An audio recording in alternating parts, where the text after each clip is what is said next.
Shalom, saudara yang kasih Tuhan. Pada kesempatan kali ini saya mau berbagi mengenai parenting. Karena beberapa waktu terakhir ini cukup banyak sekali anak-anak Tuhan yang datang kepada saya dan mereka sharing dan mereka bertanya apa yang harus mereka lakukan untuk menghandle anak-anak mereka. Terus kemudian menginjak remaja, begitu banyak problem-problem anak remaja yang terjadi. Nah, berbicara tentang parenting, ada satu cerita di Alkitab yang sangat kuat sekali menjadi berkat buat saya beberapa tahun yang lalu ketika saya membaca cerita ini. Seringkali kita tuh sebagai orang tua ketika melihat anak-anak kita menjadi problem, kita seringkali menyalahkan lingkungan. Ketika anak-anak kita misalnya mulai terlibat di dalam pergaulan yang kurang kita suka, kita mulai menyalahkan pergaulannya lah yang salah. Mereka punya teman-teman yang salah, mereka ada di sekolah yang salah, mereka ada di lingkungan yang salah. Dan mungkin mereka bahkan punya guru-guru yang nggak pas. Jadi seringkali kita menyalahkan orang lain, kita menyalahkan lingkungan, itu yang menjadi penyebab. Sebetulnya kita perlu introspeksi apakah memang benar lingkungan. Sehingga kita tuh mencari excuse karena kita tuh nggak mau diberi cap sebagai orang tua yang gagal. Saya yakin kita semua nggak ingin ya menjadi orang tua yang gagal. Saya percaya dalam hati kita semuanya kita keinginan terbesar adalah untuk menjadi orang tua yang berhasil, membawa anak-anak kita menjadi orang yang sukses, yang mengasihi Tuhan, yang hormat sama orang tua, yang berhasil. Kira-kira seperti itulah. Nah, hari ini saya ingin berbagi di dalam kitab 1 Samuel mengenai kisah dari seorang nabi yang namanya Nabi Samuel. Saya sangat terinspirasi dengan cerita ini karena dari sini kita akan belajar bagaimana menjadi seorang parent, orang tua yang kita bisa menjadi orang tua yang ideal. Saya akan mengajak Anda melihat dari 1 Samuel pasal yang pertama, ayat yang ke-20. Maka setahun kemudian mengandunglah Hana dan melahirkan seorang anak laki-laki. Ia menamai anak itu Samuel sebab katanya, aku telah memintanya daripada Tuhan. Saya mengajak kita melihat ayat yang ke-22. Tetapi Hana tidak ikut pergi sebab katanya kepada suaminya, nanti apabila anak itu cerai susu, aku akan mengantarkan dia, maka ia akan menghadap kehadirat Tuhan dan tinggal di sana seumur hidupnya. Pada zaman dulu, ketika seorang wanita itu tidak bisa mempunyai anak mandul, itu merupakan sebuah aib. Kebanyakan mereka akan dicap sebagai orang-orang yang terkutuk. Mereka akan dicap sebagai orang-orang yang mempunyai sebuah dosa di hadapan Tuhan. Itu sebabnya Tuhan menutup rahim mereka. Anda bisa membayangkan betapa dalamnya penderitaan yang dirasakan oleh Hana. Terutama juga dia mendapatkan bully, perlakuan yang buruk dari madunya yang bernama Penina. Bertahun-tahun dia menangis, bertahun-tahun dia stres karena masalah ini. Sampai akhirnya dia menghampiri Tuhan. Saudara bisa bayangkan pada zaman itu tidak ada program bayi tabung maupun tidak ada program-program bagaimana untuk membuat hamil seperti zaman sekarang. Jadi pengharapan Hana satu-satunya benar-benar cuma surrender, pasrah total ke Tuhan. Sampai Alkitab menuliskan ketika Eli melihat dia berdoa, sampai Eli itu berkata begini, seperti orang gila. Berarti orang ini begitu benar-benar hatinya itu hancur di hadapan Tuhan, sampai menangisnya pun dianggap seperti orang gila, orang mabuk. Seperti itulah yang dirasakan oleh Hana. Anda bisa membayangkan bahwa ketika dia tahu dia hamil, hari makin hari perutnya membuncit. Wow, saya tidak bisa membayangkan melonjaknya dia, sukacitanya dia. Aduh, saudara melebihi dari orang dapat lotre ya, dapat undian.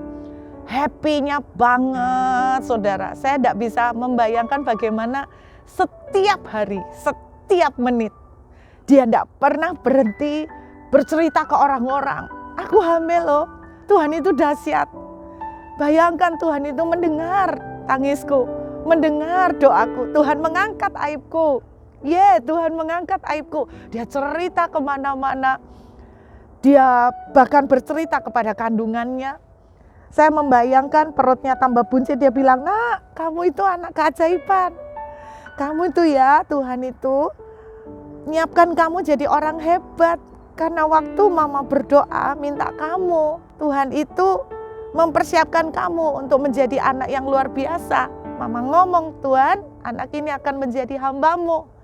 Jadi terus menerus Hana cerita sesuatu yang positif. Lalu di dalam 1 Samuel pasal 2 kita bisa membaca dari puji-pujian Hana. Saya kasih contoh ya saudara. Lalu berdoalah Hana, katanya hatiku bersukaria karena Tuhan. Tanduk kekuatanku ditinggikan oleh Tuhan. Mulutku mencemoohkan musuhku sebab aku bersukacita karena pertolongan-Mu Tuhan. Ini loh puji-pujian Hana. Anda bisa baca sampai ayat 10. Penuh dengan puji-pujian. Ketika dia hamil, terus menerus tidak ada teman yang diceritain, dia cerita sama kandungannya. Rahimnya diceritain terus, makin gede, tambah senengnya luar biasa. Cerita terus nih Ibu Hana tidak pernah berhenti menceritakan kebaikan Tuhan. Kemudian ketika dia cerai susu, anak ini dikasih ke Imam Eli. Coba saudara bayangkan, di tengah keluarga Imam Eli, Alkitab menuliskan anak-anak Eli itu melakukan kejahatan. Kejahatannya benar-benar bejat, amoral. Mereka bawa perempuan Dursila ke rumah Tuhan. Mereka main perempuan di rumah Tuhan, gila banget. Mereka mengambil uang persembahan. Mereka mabuk-mabukan. Dan Imam Eli selama itu tidak pernah menegur mereka. Anda bisa bayangkan figur seperti apakah yang diharapkan akan menjadi leader bagi Samuel.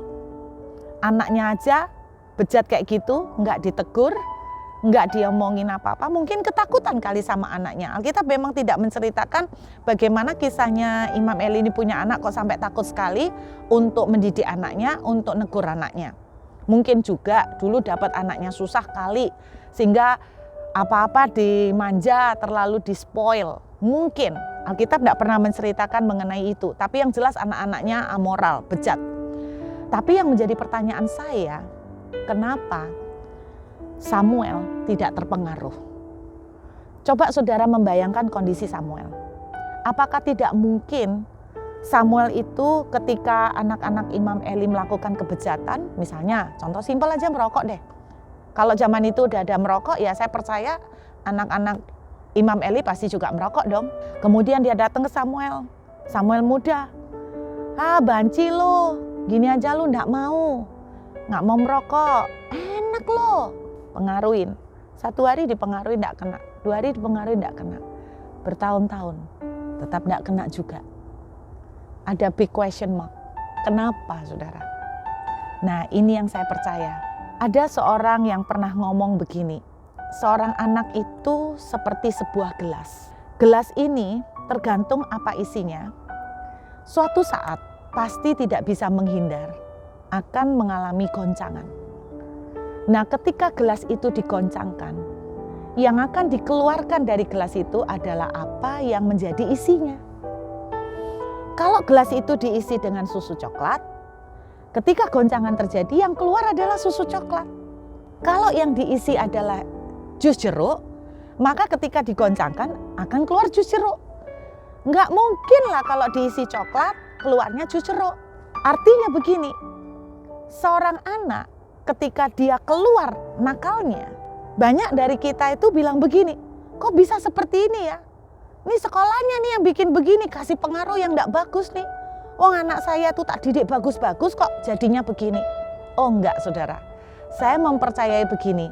Tidak ada anak nakal, yang ada adalah orang tuanya yang bermasalah.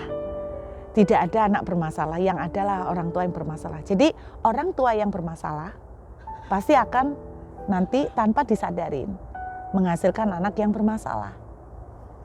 Kenapa? Karena gelas itu, ibarat anak itu, digoncangkan, isinya lah yang keluar.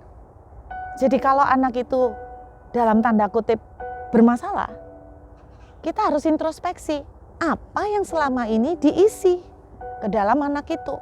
Itu yang menjadi masalahnya saudara. Nah selama ini Samuel diisi oleh Hana dengan banyak kata-kata pujian. Hana selalu mengisi dia dengan kata-kata Samuel. Mama itu dulu minta kamu dan mama bilang, Tuhan kalau kamu kasih, ini anak betul-betul akan kamu pakai menjadi hambamu. Jadi kamu tuh anak spesial. Kamu tuh anak yang dipilih Tuhan sejak awalnya. Tuhan taruh kamu di dalam rahim mama. Kamu anak yang disiapkan Tuhan dengan destiny besar. Kamu seorang hamba Tuhan yang hebat yang Tuhan siapkan kamu, nak. Kata-kata itu terus yang diucapkan oleh Hana ke Samuel. Nah, ketika anak Imam Eli datang, kasih pengaruh, ayo merokok, banci lo, kamu bukan cowok. Samuel, apa yang sudah ditanam bertahun-tahun di dia itu akan keluar dan dia akan berkata, aku bukan banci, aku anak yang dikasihi Tuhan, mamaku dikasih aku sebab aku adalah anak ajaib. Aku ini anak spesial, aku anak yang dipersiapkan Tuhan menjadi hambanya. Jadi rasa percaya dirinya itu kuat. Itu sebabnya di tengah-tengah anak Imam Eli, dia tidak tergoncangkan. Sekalipun goncangan itu terjadi, keluarnya tetap seperti apa yang diisi. Saudara, pada waktu Samuel ini dipisah susu, cerai susu dari mamanya, itu bukan umur 1 tahun. Sekarang orang lepas dari ASI, 6 bulan udah lepas, 1 tahun, 2 tahun maksimal.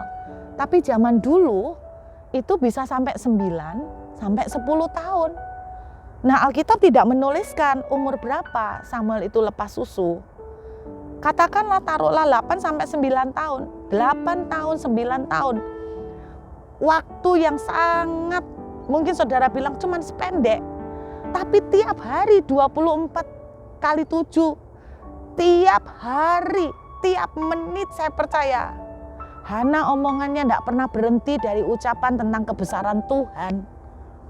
Makanya Alkitab bilang begini, ceritakan kepada anak-anakmu waktu kamu duduk, waktu kamu berbaring, waktu kamu berjalan, waktu kamu berdiri. Ini terus yang diisi sama Hana. Jadi, dan ketika dia dilepaskan, yang digoncangkan, yang keluar adalah apa yang diisi. Jadi saudara, mari kita itu introspeksi. Apa yang saudara dan saya isi ke dalam gelas? Salah satu anak rohani saya pernah bertanya begini, tapi yang mengisi gelas itu kan belum tentu papa dan mamanya terus. Oh betul, betul. Menurut saya yang mengisi gelas itu adalah yang paling banyak berinteraksi dengan anak itu. Kalau anak itu dipercayakan ke Mbak Sus, kemudian papa mamanya sibuk kerja dari pagi sampai malam, sibuk kerja terus. Ya, maka yang berpeluang kesempatan besar untuk mengisi adalah Mbak Susnya. Nah, pertanyaannya, apakah yang diisikan oleh Mbak Susnya kepada anak itu? Di sini maupun di Indonesia saya sering temukan gini, ketika orang tua itu mulai ngadepin anaknya rewel. Satu kali saya pas berenang di salah satu apartemen di Surabaya, ada seorang mama yang juga bawa anaknya kira-kira setahunan. Kemudian anaknya itu mulai rewel, mamanya langsung dengan cepat mengambil handphone, langsung disetelkan lagu anak-anak. Saudara, anaknya langsung diem, amazing. Rupanya gadget itu sakti untuk menghentikan rewelan anak. Dan itu tiap hari. Saya membayangkan di sini juga saya sering temukan bahwa orang tua mengatasi anak yang rewel itu langsung disetelkan gadget. Nah, mungkin saudara bisa berdalih, lah tapi kan itu yang saya pasangkan lagu-lagu anak-anak yang positif, bahkan mungkin lagu rohani. Oke, tapi kan pada titik-titik tertentu anak itu akhirnya kan terus program lain. Dan tanpa sadar bertahun-tahun kita biasakan dia dengan gadget. Dan jangan kaget ketika sebuah goncangan terjadi, anak itu muncul menjadi anak yang addicted dengan gadget. Saya ketemu dengan seorang ibu yang menangis mengenai anaknya umur 24 tahun, nggak mau sekolah, nggak mau kerja. Kerjanya di kamar, mainan komputer terus main game. Saudara, kemudian kita menyalakan komputernya. Kita menyalakan teknologi. Saudara, yang harus kita introspeksi hari ini adalah apa yang saudara isi ke anak. Mazmur 111 ayat 10 mengatakan begini, takut akan Tuhan adalah permulaan hikmat. Saya berharap kita isi anak-anak kita dengan takut akan Tuhan. Daripada mereka terus-menerus menerima input yang kita tidak mau, kenapa tidak kita terus-menerus kasih mereka input mengenai takut akan Tuhan. Ceritakan tentang Tuhan, ajak mereka menyembah, ajak mereka berfellowship dengan Tuhan, terus-menerus dari sejak kandungan. Saudara, jangan bilang bahwa di kandungan itu tidak pengaruh. Saya terlalu percaya bahwa pendidikan anak itu sudah terjadi di masa ibu itu sudah mulai hamil. Karena saya pernah ketemu dengan seorang ibu yang konseling bahwa anaknya itu pengen bunuh dia. Anak perempuan padahal. Diusut-usut, anak ini selalu benci sama mamanya. Kenapa? Karena ternyata waktu mamanya hamil dia, mamanya berkali-kali pengen menggugurkan dia karena kondisi ekonomi. Tapi usaha untuk menggugurkan itu gagal. Dan tanpa disadarin anak ini ketika bertumbuh menjadi remaja, anak ini punya perasaan tidak suka dengan mamanya. Di situ saya yakin bahwa itu juga yang terjadi pada Samuel ketika sejak ada di dalam rahim mamanya selalu memberikan input tentang takut akan Tuhan. Amsal 24 ayat 14 menuliskan begini, di dalam takut akan Tuhan itu ada masa depan. Ada masa depan yang cerah. Karena itu saya berdoa, isi anak saudara dengan takut akan Tuhan. Bu, berarti kita harus sering bergaul dengan anak dong. Jelaslah, kalau Tuhan sudah mempercayai kita dengan anak, adalah tanggung jawab saudara dan saya untuk mengisi mereka. Tuhan itu nitipkan anak ke kita. Jadi jangan dititipkan balik ke Tuhan. Karena seringkali ada orang tua berkata, anakmu percayakan saja ke Tuhan. Saudara, Tuhan mempercayakan anak ke kita. Jangan dititipkan balik dan memperlakukan Tuhan sebagai babysitter. Karena itu saya berharap ini adalah sebuah responsibility atau tanggung jawab yang harus kita pikul. Isi anak-anak kita dengan takut akan Tuhan, karena di dalam takut akan Tuhan ada masa depan yang cerah. Selamat mendidik anak di dalam takut akan Tuhan. Tuhan memberkati.